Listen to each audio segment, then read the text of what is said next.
Hello, বল ভাই।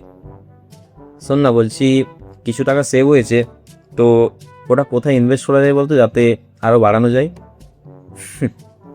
তুই এটাও জানিস না? Uneducated. Stock market, obviously. Stock মার্কেটে ইনভেস্ট করলে কি খুব তাড়াতাড়ি বেড়ে যাবে? হ্যাঁ, খুবই তাড়াতাড়ি বেড়ে যায়। টেনশন আর ব্লাড প্রেশার। তো কোন কোম্পানির স্টক নেওয়া ভালো হবে বলতো? আরে স্টক তুই ওলার নিয়ে নে, পরে ওলা তোর নিয়ে নেবে। কি? আরেকটা জিনিসও করতে পারিস, future and options trading. Future and options trading, ওটাও আর কি? আরে ওটাই তো মেন। ওটা যদি একবার পড়ে নিস, ফিউচারে আর কোনো অপশান থাকবে না ভিক্ষে করা ছাড়া। কি বলিস? তুই কোথায় কোথায় ইনভেস্ট করেছিস? আমি আর ইনভেস্ট করি না, কারণ আমার ফাইন্যান্সিয়াল ফ্রিডম এসে গেছে। কারণ যা কিছু ইনভেস্ট করেছিলাম সব ডুবে গেছে।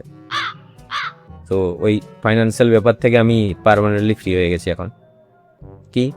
তুই তাহলে এখন কিসে ইনভেস্ট করিস? আমি এখন গোল্ডে ইনভেস্ট করি।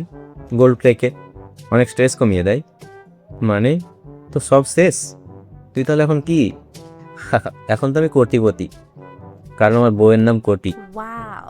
তো তাহলে এখন সিচুয়েশনটা কি? তুই কি করবি ভাবছিস? হুম, দেখ, আমি একজন লং টার্ম ইনভেস্টার, আর এটাই বলতে হয় অনেক লস হয়ে গেলে।